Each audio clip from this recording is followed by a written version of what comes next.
Hello friends, पढ़ो बड़ो channel में आप सभी का स्वागत है। और आज का दिन बहुत ही खास विशेष, क्योंकि आज ही के दिन हम लोग महावीर स्वामी जैसे भगवान, ईश्वर और महापुरुष को प्राप्त किए थे, जो हमारे भारत के लिए बहुत ही गर्व की बात है। और इससे हम अपने पूरे देश में अपने नाम का एक धर्म स्थापित करते हैं जिसके दर्शन को महावीर स्वामी ने दिया।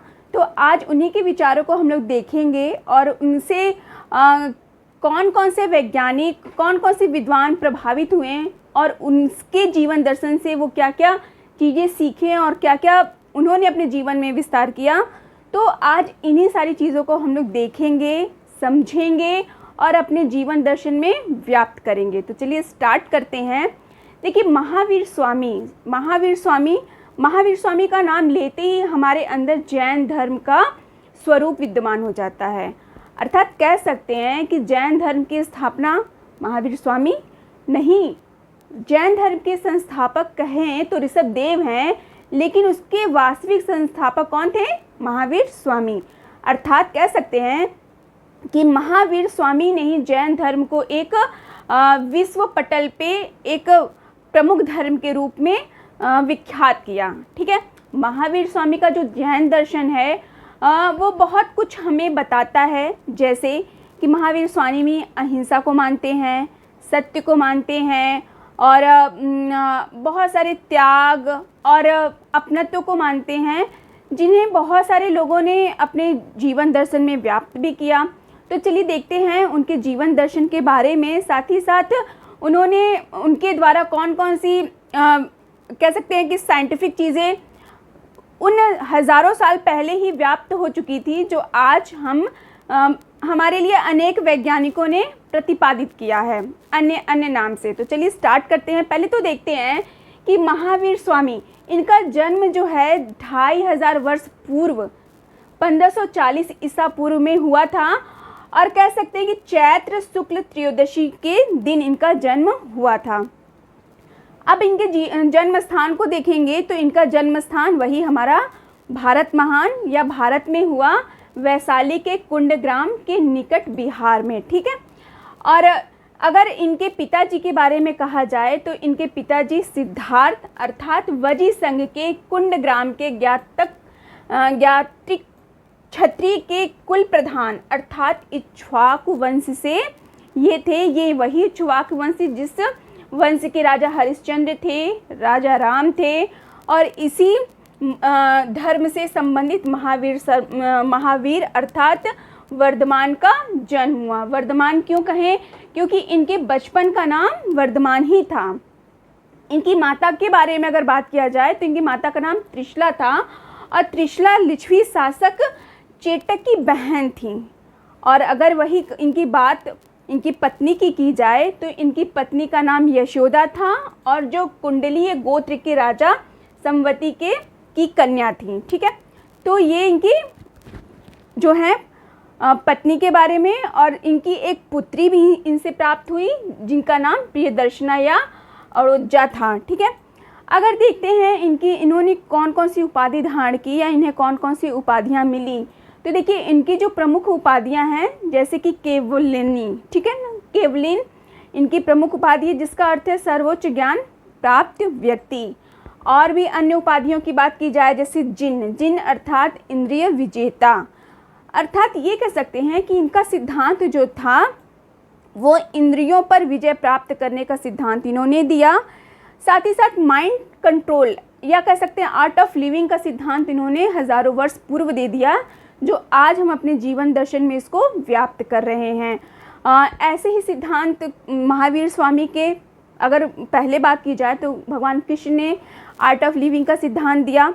महावीर स्वामी ने सैकड़ों वर्ष पूर्व इनके जो जैन अनुयायी थे, उन्होंने जो आज हम मास्क का प्रयोग कर रहे हैं ना अपने जीवन में, तो मास्क का प्रयोग वो हज़ारों वर्ष पहले जैन तीर्थंकरों ने इसको व्यवहार में लाना प्रारंभ कर दिया। तो इस तरह से हम देख सकते हैं कि महावीर स्वामी ने जो सिद्धांत दिया वो हज़ारों वर्ष पूर्व जो आज हम अपने व्यवहार में ला रहे हैं। तो कह सकते हैं कि इंद्रियों को जीतने वाले विजेता कौन? महावीर स्वामी। ठीक है, वैसे ही इन्होंने जैनियों ने बहुत पहले ही कह दिया था कि ये जो पेड़ पौधे हैं उनमें जान होती है, या कह सकते हैं दे आर लिविंग। तो इसका भी सिद्धांत महावीर स्वामी या जैन मतानुयायियों ने दिया। साथ ही साथ इसी सिद्धांत को मान करके जगदीश चंद्र बसु ने इस पे शोध किया और इसे इन्हें एक प्रमुख वैज्ञानिक के रूप में आज हम जानते हैं। तो चलिए, ये तो कुछ प्रमुख बातें और भी देख लेते हैं कि जीवन से संबंधित कुछ प्रमुख सिद्धांत।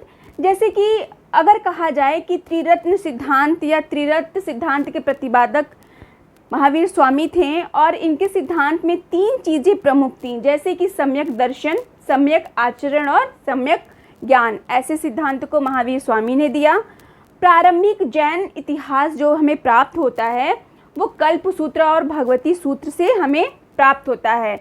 अच्छा, जैन जो साहित्य लिखे गए ना, उनकी भाषा अर्घमागधी या उस समय प्राकृत भाषा का प्रयोग होता था। ठीक है, इनके जो हैं 5 महाव्रत भी इन्होंने या 5 महाव्रत का सिद्धांत भी इन्होंने दिया, जैसे कि अहिंसा, हिंसा नहीं करनी चाहिए, सत्य, हमेशा सदैव सत्य बोलना चाहिए, असत्य अर्थात बिना अनुमति के किसी भी वस्तु को ग्रहण नहीं करना चाहिए, अपरिग्रह अर्थात किसी भी प्रकार की संपत्ति हमें अनावश्यक संग्रह नहीं करनी चाहिए। ठीक है, या नहीं ही करनी चाहिए, अनावश्यक की बात नहीं है, संपत्ति संग्रह न करने की बात करते हैं। ठीक है, और 5वां इनका महाव्रत है जो है ब्रह्मचर्य। ठीक है, तो ये इन्होंने 5 महाव्रत का सिद्धांत दिया। इनके जो चिन्ह हैं, जैसे कि जैनियों के जैसे जितने 24 तीर्थंकर आए, जैसे कि जैन धर्म के जो संस्थापक की बात करें तो ऋषभदेव वास्तविक संस्थापक, महावीर स्वामी और महावास्तविक संस्थापक, मतलब कि विश्व पटल पे इन्होंने जैन धर्म को एक प्रमुख आधार प्रदान किया, इसीलिए इन्हें वास्तविक संस्थापक अर्थात ये 24वें तीर्थंकर के रूप में जाने जाते हैं। और हर एक तीर्थंकर का अपना चिन्ह प्रमुख रहता था। तो यहाँ पे महावीर स्वामी के जो प्रमुख चिन्ह की बात की जाए तो सिंह इनका प्रमुख चिन्ह था। साथ ही साथ इनके अन्य नाम को अगर देखा जाए तो इनके अन्य नाम जैसे कि वीर, अतिवीर, वर्धमान तो पता ही है आपको, और सन्मति इनके प्रमुख नामों में से एक था। अगर इनकी निर्वाण प्राप्ति की बात की जाए तो इनकी निर्वाण प्राप्ति पावापुरी अर्थात राजगृह में, और 72 वर्षों तक ये जीवित रहे और 72 वर्षों तक के जीवन में इन्होंने अपने जीवन दर्शन को हम भारतीयों के लिए प्रदान किया, या अपने जीवन दर्शन को हम भारतीयों के लिए ये छोड़ कर गए। ठीक है, अगर कह सकते हैं कि जो इन्होंने निर्वाण प्राप्त किया उस समय का जो दिन था कार्तिक कृष्ण अमावस्या का दिन था। तो ये कुछ चीज़ें, साथ ही साथ देखिए और भी बहुत सारे सिद्धांत जैन मतानुयायियों के द्वारा दिया गया या महावीर स्वामी जैसे कि हम बता रहे प्रमुख, तो उनके द्वारा कहा गया कि जैसे कि रात को जो हम लोग भोजन करते हैं, तो जैन धर्म में एक सिद्धांत है कि भोजन भी जो है वो सूर्यास्त के पहले कर लेना चाहिए। देखिए ये जो है साइंटिफिक तरीके से, या जो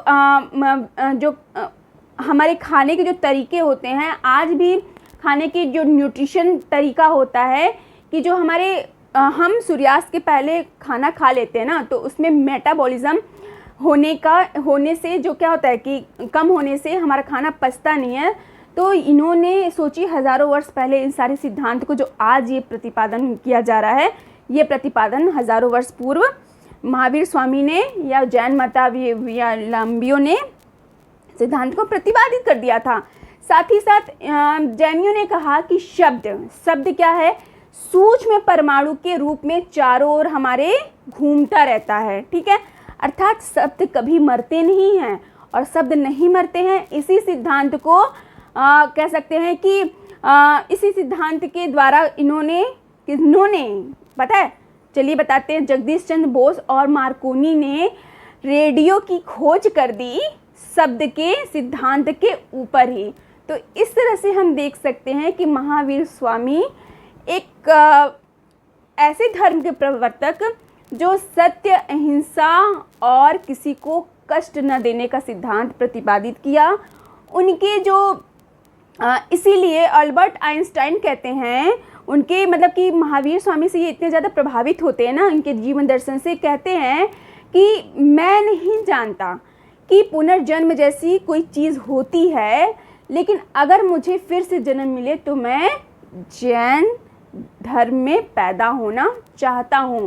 तो देखिए, इन्होंने अगर कोई बात की अल्बर्ट आइंस्टाइन ने, तो कुछ सोच के साइंटिफिक तरीके से इस धर्म या इस विशेष वर्ग के बारे में बात की होगी, कोई ना कोई तो बात होगी। तो ये है हमारा भारत और भारत के महान व्यक्तित्व जिस पे हम गर्व कर सकते हैं। और सनातन धर्म, या कह सकते हैं कि भारतीय जो धर्म है हमारा, जैन धर्म, बौद्ध धर्म, सनातन धर्म, ये सब वैज्ञानिक आधारों पर आधारित धर्म है। तो इसी तरीके से और भी बहुत सारे इंटरेस्टिंग वीडियो मैं आपके सामने और इंफॉर्मेटिव वीडियो लेके आते रहेंगे। और इससे आपको आपके जो वनडे एग्ज़ाम में इससे तो क्वेश्चन बनते ही बनते हैं, साथ ही साथ इसके और भी, अगर हम इसके दार्शनिक रूप को देखा जाए या इसकी शिक्षा स्तर से देखा जाए या दर्शन और शिक्षा का समावेश करते हैं, तो हमारे ज्ञान में और भी वृद्धि हो जाती है। तो चैनल पे बने रहें, और अगर वीडियो अच्छा लगे तो लाइक कीजिए और लोगों तक शेयर कीजिए, और ऐसे ही हम लोग की हौसला बढ़ाते रहिए, ताकि हम लोग भी ऐसे इंटरेस्टिंग वीडियो आप लोग के साथ लाते रहें। तो चैनल पे बने रहें। नमस्कार, धन्यवाद।